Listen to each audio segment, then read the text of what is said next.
In the heart of Manhattan stands a tower that pierces the sky like a steel and stone monument to human ambition. 1,454 feet of limestone and dreams reaching toward the heavens. For 93 years it has dominated the New York skyline, appearing in countless films, hosting millions of visitors, and serving as the ultimate symbol of American achievement. This is the Empire State Building, and everyone knows its story of triumph. Or do they? Behind the gleaming facade and the romantic Hollywood endings lies a darker truth. A story of desperate men gambling fortunes they couldn't afford to lose. Of workers who fell from impossible heights, with no safety nets to catch them. Of a plane crash that turned offices into an inferno. Of dozens who chose this very building as their final destination. Of blood spilled and lives lost in pursuit of creating something that would outlast them all. Today, 4 million tourists annually ride elevators to the observation deck, snapping photos and marvelling at panoramic views. They stand exactly where others once plummeted to their deaths. They walk through lobbies where broken bodies were quietly removed. They celebrate in spaces built on foundations mixed with tragedy and sacrifice. The Empire State Building represents everything we love about American ambition, but it also embodies everything we choose to forget about the cost of that ambition. This is not the story you learned in school. This is not the romance Hollywood sold you. This is the real story of America's most famous building, and it begins with a man who had everything to prove and nothing left to lose. The fortune that would build this monument to excess came from someone you've probably never heard of, yet his financial genius helped shape modern America. John Jacob Raskob was born in 1879 in a small New York town to a family that understood struggle intimately. His father made cigars for a living until death claimed him early, leaving young John to support his mother and siblings on $12 a week as a stenographer. Most men would have accepted their circumstances and lived quietly within their means. Raskob possessed something different. He saw numbers not as limitations but as opportunities waiting to be unlocked. He understood that money could multiply itself if you knew the right formulas, the right connections, the right moments to strike. In 1900, fate introduced him to Pierre DuPont, heir to one of America's most powerful industrial dynasties. The DuPont family had built their empire on gunpowder and chemicals, accumulating wealth that most people couldn't comprehend. Pierre recognized something special in the young clerk who managed his correspondence. Perhaps it was ambition burning behind Raskob's eyes. Perhaps it was his mathematical precision. Perhaps it was simply that hunger that separated those destined for greatness from those content with mediocrity. Raskob climbed the corporate ladder with remarkable speed. By 1914, he controlled the financial operations of the entire DuPont empire. But his greatest triumph was yet to come. When a struggling automobile company called General Motors needed investment, Raskob engineered a deal that would reshape American industry forever. The DuPont company acquired 23% of General Motors stock under Raskob's guidance. As automobiles transformed from luxury items into necessities for middle-class families, both companies prospered beyond anyone's wildest projections. Raskob joined the General Motors board and developed the installment payment system that made car ownership accessible to ordinary Americans for the first time. Buy now, pay later. 3 simple words that revolutionized commerce and made Raskob extraordinarily wealthy in the process. But wealth alone wasn't enough for a man who remembered supporting his family on $12 a week. Raskob wanted recognition, respect, and most importantly revenge against a society that had initially dismissed him as just another immigrant's son trying to rise above his station. The opportunity for that revenge came through politics and religion. Raskob was a devout Catholic living in an America where Protestant elites controlled most institutions of power. He despised prohibition, viewing it as cultural tyranny imposed by rural Protestants against urban Catholics and immigrants. When New York Governor Al Smith decided to run for president in 1928, Raskob found his champion. Smith represented everything Raskob believed in. He was Catholic in a Protestant nation. He opposed prohibition when temperance was fashionable. He spoke for urban working families while rural voices dominated politics. Smith had risen from poverty on the Lower East Side to become one of America's most effective governors, proving that background didn't have to determine destiny. Raskob threw his considerable fortune behind Smith's presidential campaign, becoming chairman of the Democratic National Committee and funding a political operation designed to shatter the Protestant establishment's grip on power. The election of 1928 was a disaster that exceeded their worst nightmares. Herbert Hoover didn't just defeat Al Smith, he annihilated him in a landslide that left the Democratic Party wondering if Catholics could ever be accepted in American politics. Hoover carried 40 states. Smith managed only 8, losing even his home state of New York to religious prejudice and cultural fear. The defeat was personally humiliating for both men. Smith needed employment after serving 4 terms as governor and losing the only higher office available to him. Raskob needed a public face for an ambitious project that was crystallizing in his mind, something that would prove once and for all that a Catholic stenographer's son could build monuments that surpassed anything the Protestant elite had ever imagined. The idea was audacious in its simplicity. Raskob would construct the tallest building in the world, not because Manhattan needed more office space, but because he needed to make a statement that couldn't be ignored or dismissed. He would place Al Smith at the head of the project, transforming the man America had rejected into the overseer of America's greatest architectural achievement. The site Raskob selected carried profound symbolic weight. The Waldorf Astoria Hotel occupied an entire block at 5th Avenue and 34th Street, representing everything the old money aristocracy held dear. The Astor family had built their fortune through fur trading and Manhattan real estate, accumulating wealth over generations while carefully maintaining their social position at the top of New York society. The Waldorf Astoria's ballrooms hosted society weddings, where bloodlines mattered more than bank accounts. Its restaurants served families whose names appeared in history books written before Raskob was born.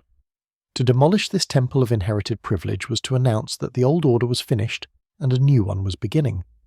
Raskob organized a group of investors and formed Empire State Incorporated, negotiating with the hotel's owners throughout 1929. The Waldorf Astoria was already losing ground to newer hotels farther uptown, making the land more valuable than the structure occupying it. In August, the deal was finalized for approximately $16 million, though some reports suggested the actual figure reached $20 million. The Waldorf Astoria would close its doors forever. Demolition would begin by year's end. But Raskob faced unexpected competition that would transform his building project into a personal vendetta. Across town, automotive magnate Walter Chrysler was constructing his own monument at 42nd Street and Lexington Avenue. The Chrysler building was already rising rapidly, its architect William Van Allen designing a gleaming Art Deco spire that promised to claim the title of world's tallest structure. Chrysler represented everything Raskob was not. He was old stock American, Protestant, a mechanic who had risen through the railroad industry before moving into automobiles. He had built Chrysler Corporation into a major competitor to General Motors, directly challenging Raskob's business empire. Now he was challenging Raskob's architectural ambitions as well. Through 1929, the height of the Chrysler building kept increasing as Van Allen modified his plans to ensure supremacy. The exact specifications were kept secret, creating an atmosphere of architectural espionage as competing teams tried to determine what height they needed to exceed. Raskob demanded that his building be taller, much taller than whatever Chrysler was planning. He hired the architectural firm of Shreve, Lamb and Harmon, giving lead architect William Lamb just 2 weeks to produce preliminary designs that would guarantee supremacy. Lamb later claimed he had been asked one simple question: how high can you make it so that it won't fall down? The answer would determine everything that followed, including how many men would die bringing that answer to life. But as October arrived and architects finalized their plans for the world's tallest building, something happened that would transform this monument to ambition into something far more complicated and tragic than anyone had imagined. On October 24th, 1929, the stock market began to collapse. Black Thursday arrived like a financial earthquake, sending shockwaves through every corner of American commerce. Panic selling overwhelmed the exchanges as fortunes built over decades evaporated in hours.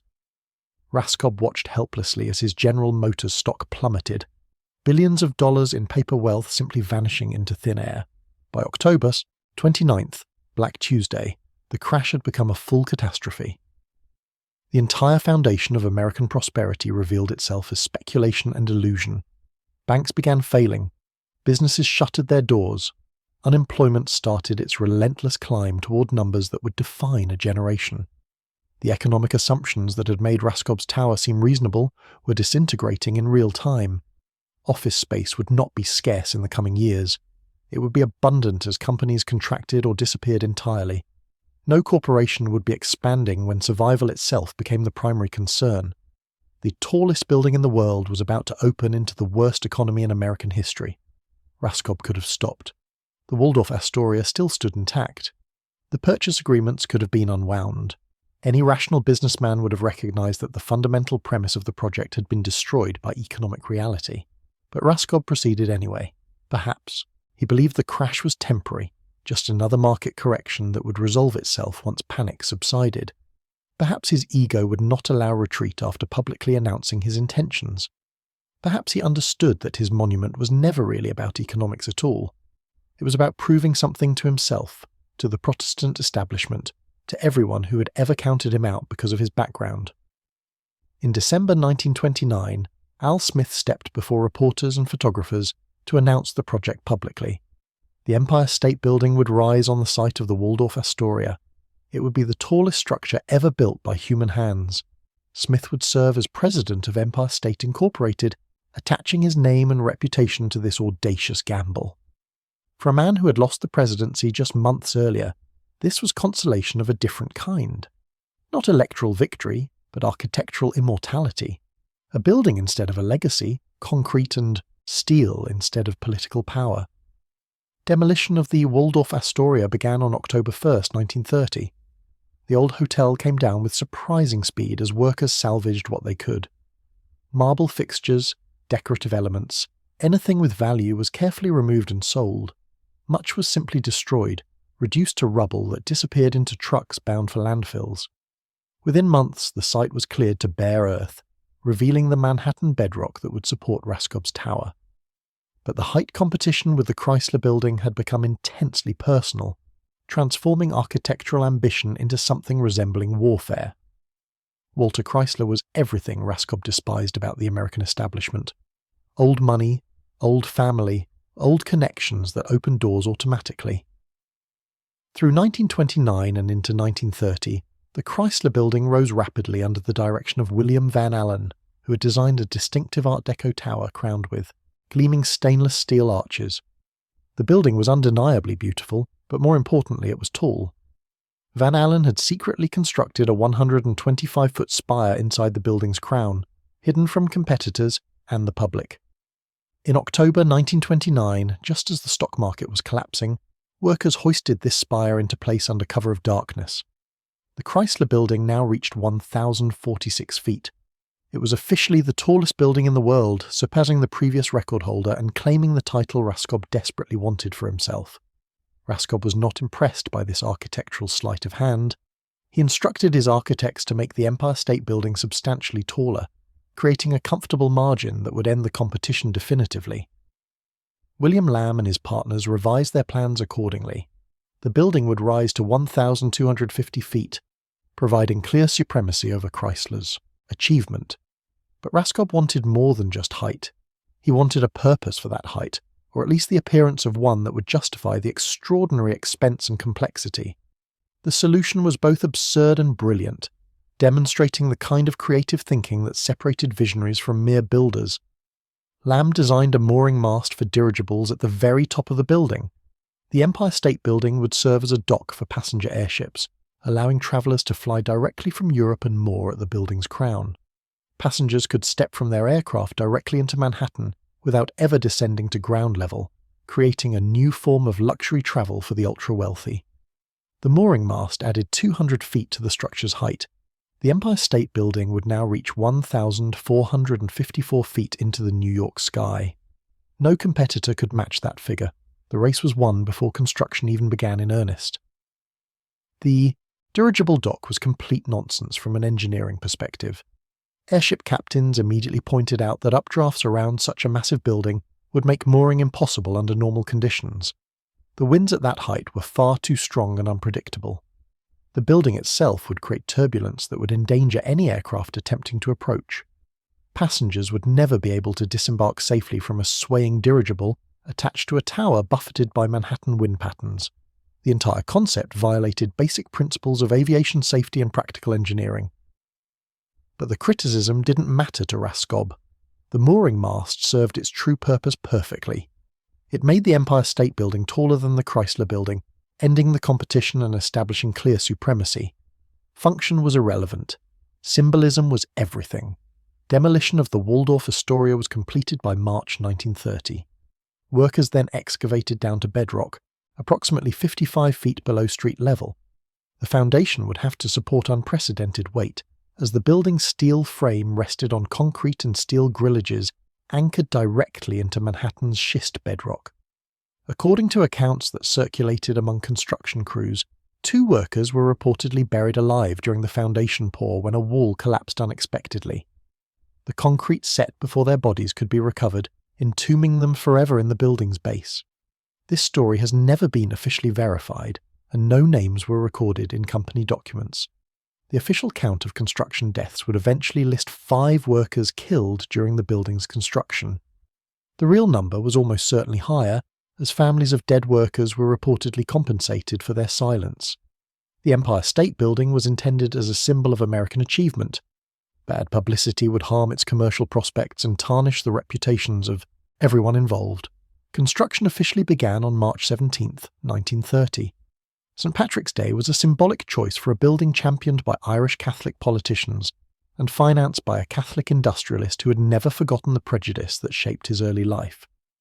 Al Smith presided over the groundbreaking ceremony as photographers captured the moment for posterity. Smith smiled for the cameras, but behind him, the depression was deepening with each passing month. Banks were failing across the country at an alarming rate. Unemployment was climbing toward 25% of the workforce, and work on the world's tallest building was just beginning. The general contractor was Starrett Brothers and Eakin. Paul Starrett had built the Chrysler Building and understood how to construct tall structures quickly and efficiently. Speed was absolutely essential to the project's success. Every month of construction cost enormous sums in labour and materials. The faster the building rose, the sooner it could begin generating rental income to offset those crushing expenses. Starrett assembled a workforce that would peak at 3,400 men during the most intensive construction phases. Most were immigrants seeking steady employment during the worst economic crisis in American history. Irish, Italian, and German labourers predominated, but among the most skilled were Mohawk iron workers from the Kanawaki Reservation near Montreal. The Mohawk had been working high steel since the 1880s, when a bridge construction project near their reservation introduced them to structural ironwork. The Mohawk proved exceptionally capable at working hundreds of feet above the ground without apparent fear, though whether this was cultural conditioning, genetic predisposition, or simply economic necessity remains debated among historians and anthropologists. What was certain was that Mohawk ironworkers had become essential to skyscraper construction across North America. Dozens came to work on the Empire State Building, bringing skills that would prove crucial to the project's unprecedented pace of construction. The work was extraordinarily dangerous by any measure. Ironworkers walked narrow beams high above the streets, caught red-hot rivets thrown from portable forges, and bolted steel columns and beams into place while standing on structures that swayed in the wind. There were no safety harnesses, no nets, no protection beyond their own skill and caution. A fall meant death. Workers understood this reality and were expected to be careful. Those who showed fear were dismissed immediately. The work required steady nerves and constant attention. One mistake, one moment of distraction, one miscalculation was fatal. Yet despite these dangers, the building rose at absolutely astonishing speed. At peak efficiency, workers completed 1 floor every single day. 4.5 floors per week, the steel frame climbed into the sky faster than any structure in human history. Starrett Brothers coordinated deliveries with military precision. Steel arrived from Pittsburgh mills on exact schedules that left no room for delays. Trucks deposited materials at the construction site where they were immediately hoisted to the working level. Nothing sat idle. Every motion was calculated for maximum efficiency. Every worker understood their role in this carefully orchestrated ballet of construction. By September 1930, just 6 months after groundbreaking, the steel framework had reached the 75th floor. By November, it had topped out at the 86th floor. The mooring mast was completed by spring 1931. The pace was absolutely unprecedented in construction history. Workers who had laboured on previous skyscrapers said they had never witnessed anything like it. The building seemed to will itself into existence through sheer human determination and industrial precision, but this remarkable speed came with consequences that would haunt the project forever. Men fell from those impossible heights. The official death toll would list 5 workers killed during construction, but construction workers and historians have long suspected the real count was significantly higher. Estimates ranging from 8 to 14 deaths were commonly suggested by those who worked on the project. The names that survive tell fragments of stories that ended too soon. J.L. Smith, a rigger who fell from the 5th floor on September 4, 1930. Another worker named Griffin who plummeted to his death just 2 weeks later. Mike Duffy, killed on October 15th when a steel beam shifted unexpectedly. 2 more deaths followed during the brutal winter months as workers battled freezing temperatures and treacherous conditions hundreds of feet above the frozen streets. 5 officially recorded deaths, but the whispered conversations among construction crews suggested a darker truth. Families received quiet payments to remain silent about workplace accidents. Company records mysteriously omitted details about certain incidents. The Empire State Building was more than a construction project. It was a symbol that required careful management of its public image. Investors needed success stories, not tragedies. The press needed inspiration, not investigation. The city needed hope during the darkest economic period in its history, not reminders of the human cost required to build monuments that touch the sky. Many of the dead were immigrants working under assumed names or with documentation that couldn't be verified. Some had families back in Ireland, Italy or Germany, who would never learn what happened to their sons and fathers. Others were simply forgotten men whose deaths were absorbed into the building's foundations and erased from official memory. The working day stretched 12 hours or longer under conditions that tested human endurance, beyond reasonable limits. Winter cold at 1,000 feet was absolutely unbearable. Metal beams became so frigid that touching them with bare skin could cause instant frostbite. Summer heat on steel surfaces caused severe burns that sent workers to makeshift medical stations with injuries that often became infected without proper treatment. The noise was constant and deafening. Riveting teams hammered red-hot bolts into place with pneumatic hammers that could be heard for miles. The sound echoed across Midtown Manhattan like industrial thunder, announcing to the city that something unprecedented was taking shape block by block, rivet by rivet. The riveting teams worked in precisely coordinated groups of 4 men whose lives depended on perfect timing and absolute trust. One man heated rivets in a portable forge until they glowed cherry red. Another caught each rivet in a metal cone when it was thrown across dangerous distances. A third held the rivet in place with heavy tongs, while fighting wind and gravity. The fourth drove it home with the pneumatic hammer, creating the skeleton that would hold 85 floors of limestone and brick. Each rivet had to be perfect. A loose connection could cause catastrophic structural failure. The men understood that thousands of lives would eventually depend on their precision and skill. The pressure was enormous, but the alternative was unemployment during an era when jobless men sold apples on street corners and families lived in shanty towns built from scrap metal and discarded lumber. Bricklayers followed the steel work, encasing the frame in Indiana limestone and brick that arrived by railroad from quarries hundreds of miles away. The facade was designed to be elegant and relatively simple, with vertical lines that emphasized the building's extraordinary height. Setbacks at the 5th, 25th, 72nd, 81st and 86th floors complied with New York's zoning laws while creating the distinctive stepped profile that would become instantly recognizable around the world. The exterior work proceeded almost as quickly as the steel frame itself. Skilled masons worked in teams that moved systematically up the building's face, installing each stone with mathematical precision. Every piece had been numbered at the quarry and shipped to correspond with detailed architectural drawings that left nothing to chance. Inside the rising structure, an army of specialized craftsmen installed the mechanical systems that would make the building habitable for thousands of office workers. Elevators were absolutely crucial to the project's success. The building would eventually have 67 elevators serving 85 floors of office space, plus 4 high-speed elevators dedicated to carrying visitors to the observation deck on the 86th floor. The elevator shafts rose through the center of the building like vertical highways, requiring precise engineering to handle the unprecedented traffic loads. Steam heating systems, electrical wiring, plumbing and ventilation all had to be threaded through the structure without compromising its structural integrity or architectural beauty. 10 million bricks, 730 tons of aluminum and stainless steel, 6,514 windows. Every component arrived on schedule and was installed immediately by crews working around the clock to maintain the breakneck pace of construction. The final cost reached $40,800,000, approximately $25 million for the building itself, $15 to $16 million for the land.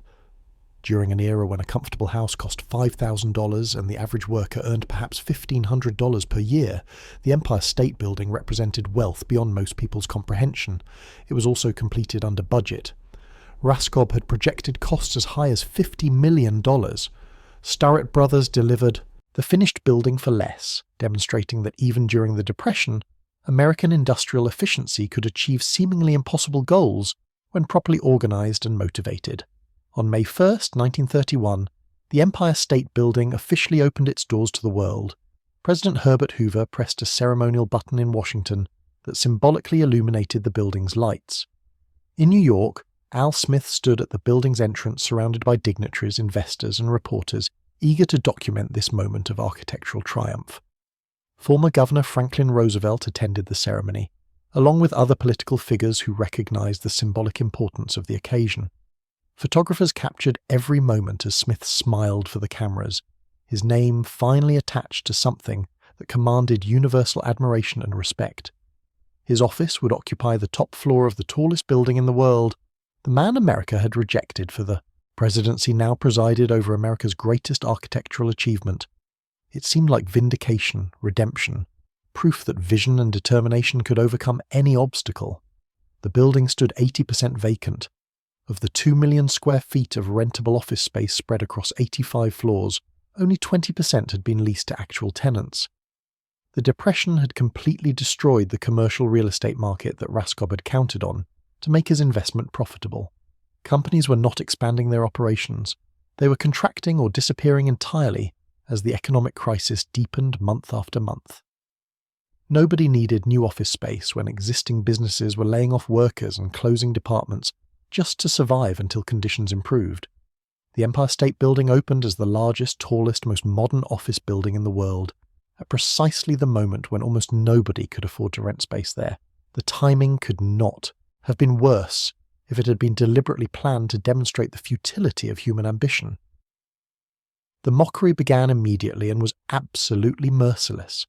Journalists called it the Empty State Building, Al Smith's last erection, a monument to capitalism's spectacular failure. The tallest building in the world stood mostly dark at night, with entire floors remaining unlit because no tenants occupied them.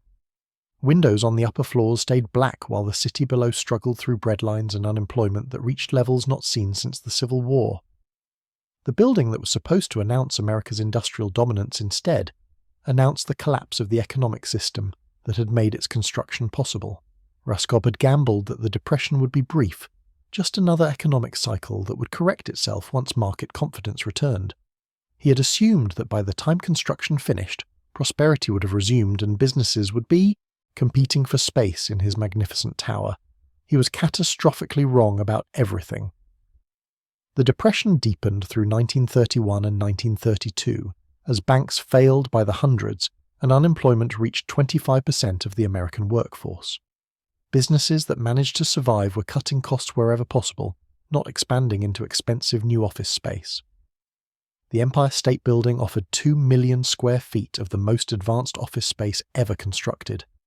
Beautiful, modern, efficient, and almost completely empty because the market that was supposed to fill it had simply vanished. The building's investors faced the real possibility of financial ruin. Empire State Incorporated had borrowed enormous sums to finance construction, with mortgage payments that required substantial rental income to remain current. Instead of generating profit, the building was hemorrhaging money at a rate that threatened to bankrupt everyone involved. By 1933, the mortgage was in a technical default. The Metropolitan Life Insurance Company held the note and could have foreclosed immediately, taking possession of the world's tallest building through legal proceedings that would have made headlines around the globe. They chose not to foreclose, recognizing that seizing such a prominent building during the depths of the Depression would create a public relations disaster that could damage their corporate reputation. Better to let Empire State Incorporated struggle along and hope that economic conditions would eventually improve enough to make the building profitable. Al Smith maintained his office on the 82nd floor and showed up for work each day, serving as a visible symbol of the project's respectability and determination to succeed despite overwhelming challenges. His presence provided reassurance to potential tenants and investors who might otherwise assume the building was completely abandoned. But Smith's dignified persistence could not change the brutal economics. The Empire State Building was a magnificent failure, a testament to the dangers of building monuments during economic catastrophe. The tallest building in the world had become the most expensive mistake in American real estate history. Estate history. Yet salvation came from an unexpected source. Not from the corporate tenants Raskob had envisioned filling his offices, but from ordinary Americans who simply wanted to see the world from impossible heights. The observation deck became the building's lifeline.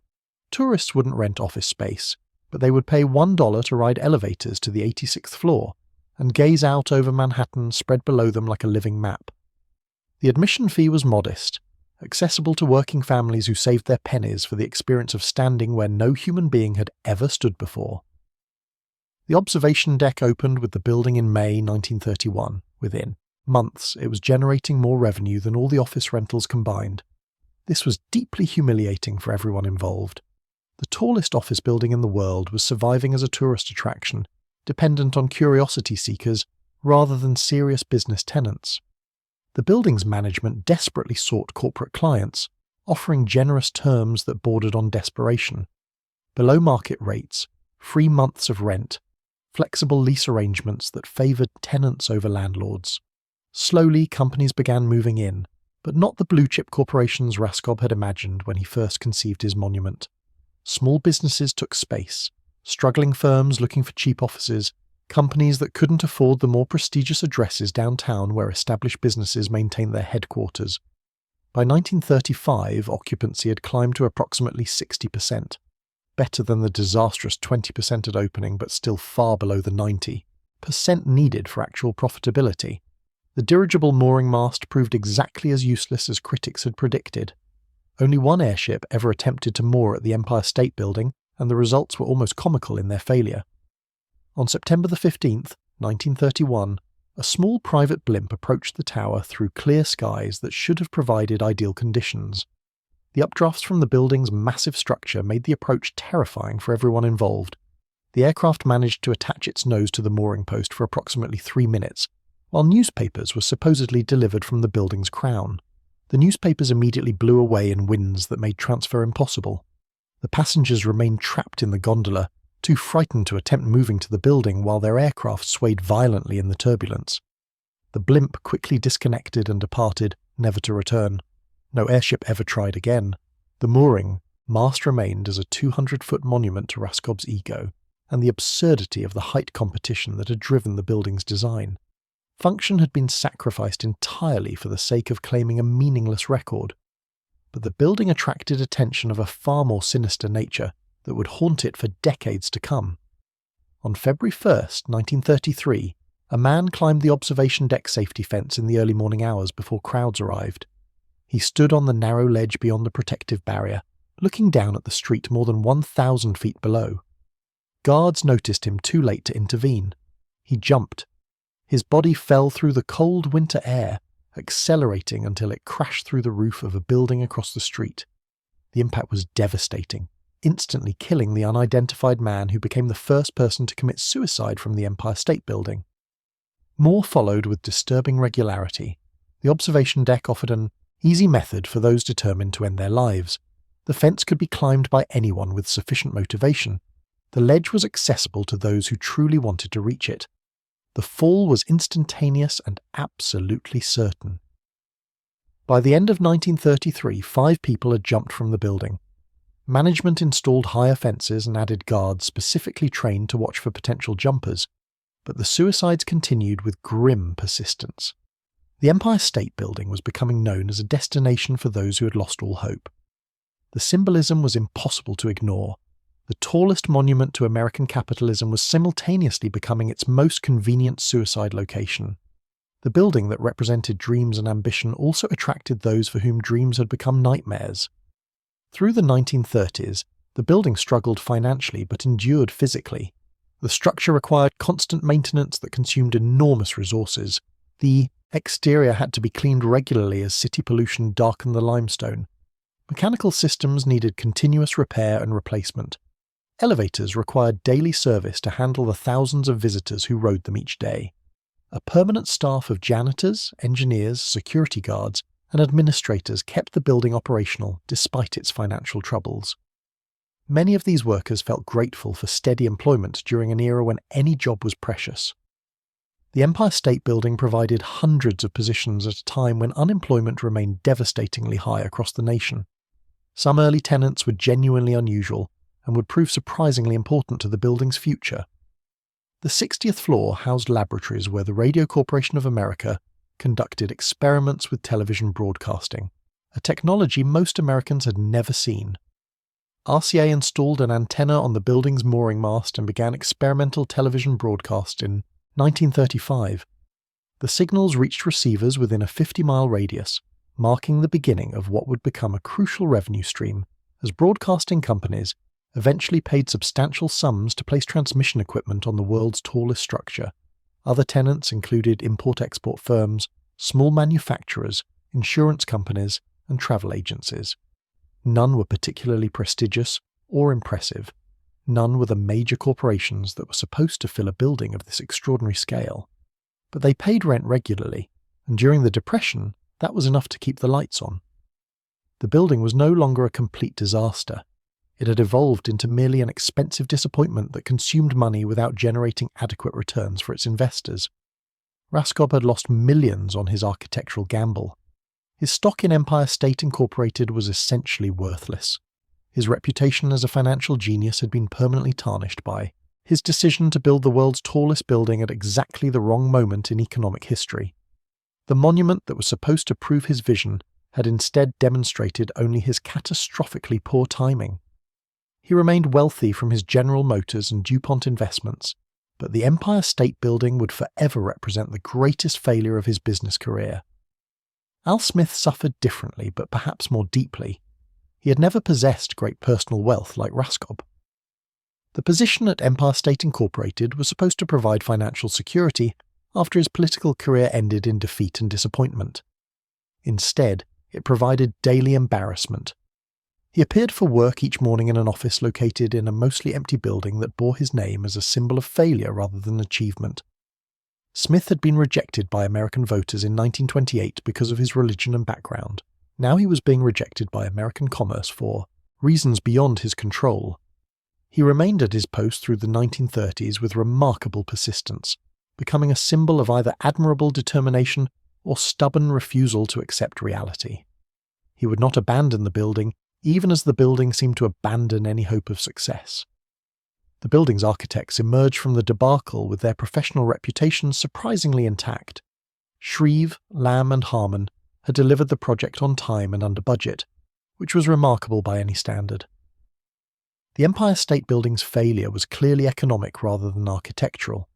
The design worked perfectly. The structure was absolutely sound. The elevators operated smoothly and efficiently. The mechanical systems functioned exactly as planned. The problem was not with the building itself, but with the economic environment into which it had been born. No architect could be blamed for failing to predict the Great Depression. Their professional reputation survived the building's commercial failure, and they would go on to design other successful projects in later years. The workers who built the Empire State Building received no recognition whatsoever for their extraordinary achievement.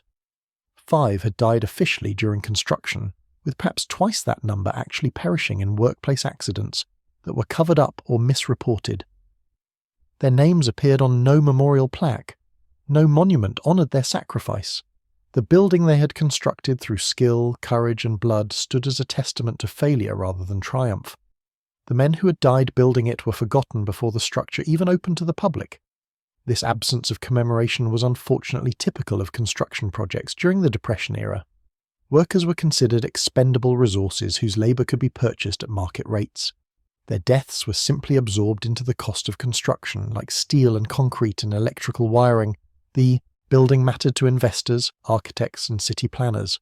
The individual human beings who built it did not matter to anyone except their families, who often received small payments in exchange for remaining silent about workplace accidents that might generate negative publicity. As the 1930s progressed, and the building slowly found its footing as a tourist destination and home to smaller businesses, few people remembered the human cost of its construction. The workers who had fallen from impossible heights were erased from the story, replaced by narratives of architectural triumph and engineering achievement. The Empire State Building entered World War II as a symbol of American resilience rather than American failure. The Depression had not killed it, despite coming close to financial ruin multiple times. Occupancy had gradually climbed through the late 1930s as economic conditions slowly improved. By 1941, the building was approximately 75% occupied, still not profitable in any meaningful sense, but no longer the complete disaster it had been during the early 1930s. The building had learned to survive on tourism revenue and modest rental income from small businesses that couldn't afford better addresses. Then Japan attacked Pearl Harbor on December 7th, 1941, and everything changed overnight. America mobilized for total war with unprecedented speed and determination. The federal government suddenly needed enormous amounts of office space for military procurement agencies, intelligence services, and civilian departments managing wartime production and rationing. The Empire State Building found its purpose at last. Government agencies leased multiple floors without complaint about rental rates. The Office of Price Administration moved in to manage rationing and price controls. Military procurement officers coordinated defense contracts worth billions of dollars. Intelligence services established secure facilities for analyzing enemy communications and planning operations. Suddenly, the building was not just occupied, but genuinely important to the war effort. The government paid market rates without negotiating for discounts or demanding concessions. For the first time since opening, the Empire State Building was generating substantial, reliable rental income that covered operating expenses and debt service. The war was saving what the Depression had nearly destroyed, transforming a white elephant into a vital component of America's military infrastructure. But this newfound purpose would bring dangers that no one had anticipated when the building was designed as a peacetime monument to capitalism. No one had anticipated when the building was designed as a peacetime monument to capitalism. Peacetime monument to capitalism. Security became paramount overnight. Guards checked identification at every entrance. Access to certain floors was strictly restricted based on security clearances that most visitors could never obtain. The observation deck remained open to the public, but visitors faced increasingly rigorous screening procedures designed to identify potential threats. Enemy agents were a constant fear among government officials who understood that foreign intelligence services would love to infiltrate America's most visible building. The tallest structure in the nation was also the most conspicuous target for anyone seeking to strike at American morale and military coordination. Air raid wardens studied the building with growing concern, recognizing that its extraordinary height made it impossible to camouflage or protect through conventional means. It simply stood against the sky like a massive beacon, hoping that enemy aircraft would never reach Manhattan's airspace with hostile intent. On the morning of July 28, 1945, thick fog blanketed Manhattan like a grey shroud. Visibility dropped to nearly zero as clouds descended to street level, transforming the familiar city into an alien landscape where even experienced pilots could lose their bearings completely. Lieutenant Colonel William Franklin Smith Jr. was flying a B-25 Mitchell bomber from Bedford, Massachusetts toward Newark Airport. Smith commanded respect as an experienced pilot with over 1,000 hours of flight time accumulated through years of military service. He was ferrying the twin-engine bomber back to base after routine maintenance work, accompanied by Staff Sergeant Christopher Dimitrovich, serving as co-pilot and Navy machinist Albert Perner, who had requested a ride. Smith should not have been flying under such conditions. Weather reports clearly indicated that visibility was below minimum standards required for safe visual flight operations. The control tower at LaGuardia Field warned him explicitly that conditions were dangerous with visibility less than 3 miles in all. directions?" Smith replied that he intended to land at Newark Airport regardless of conditions. The controller cleared him to proceed, but strongly advised extreme caution given the hazardous weather that had already grounded most civilian aircraft throughout the region. Smith descended into the fog bank, essentially flying blind through one of the most congested airspaces in America. At 9:40 in the morning, the bomber suddenly emerged from the grey clouds, travelling approximately 200 miles per hour along Fifth Avenue. Office workers in buildings throughout Midtown looked up in horror to see the twin-engine aircraft, appearing impossibly low between the towering structures that lined the famous avenue. The B-25 was flying at roughly 900 feet altitude, well below the summit of several Manhattan skyscrapers. The Empire State Building rose 1,454 feet directly ahead. Smith was flying straight toward the north face of the tower with insufficient altitude to clear its peak. He pulled back on the controls desperately, forcing the bomber into a steep climb that strained the engines to their maximum performance. The aircraft climbed rapidly, but not rapidly enough to avoid disaster. At 9:49 in the morning, the B-25 struck the north face of the Empire State Building between the 78th and 79th floors with devastating force. The impact created a hole 18 feet wide and 20 feet tall as the aircraft punched completely through the exterior limestone wall. The bomber's wings sheared off instantly, while the fuselage penetrated deep into the building's interior spaces where dozens of people were beginning their Saturday morning work. One engine tore entirely through the structure and emerged from the south side, crashing through the roof of a 12-story building on 33rd Street, where it started an immediate fire. The second engine and portions of the landing gear crashed directly into an elevator shaft, severing cables and destroying the machinery that controlled passenger movement throughout the building. The plane's fuel tanks ruptured on impact, releasing 1,000 gallons of high-octane aviation gasoline that ignited instantaneously. A massive fireball erupted from the north face of the building as flames shot out of windows on the 79th floor like dragon's breath. Black smoke poured into the clear sky above the fog that had caused the accident, creating a pillar of darkness visible for miles. People on the streets below screamed and ran for cover as debris rained down from impossible heights. Pieces of the aircraft, chunks of limestone, shards of glass, burning papers, and office furniture all tumbled toward the pavement in a deadly cascade. All 3 men aboard the bomber died instantly in the initial impact. Lieutenant Colonel Smith was thrown through the aircraft's windscreen and into the building's interior, his body eventually discovered in an elevator shaft. Staff Sergeant Dmitrovich and Albert Perner died in the cockpit. Their remains recovered from the wreckage only after days of dangerous excavation work. Inside the building, workers on the 79th floor had no warning whatsoever of the approaching disaster. The Catholic War Relief Services maintained offices on the north side where the plane struck with full force. 11 employees were at their desks when the bomber crashed through the wall at 200 miles per hour. The impact killed 10 people instantly. Some were incinerated in the explosion that followed the rupture of the fuel tanks.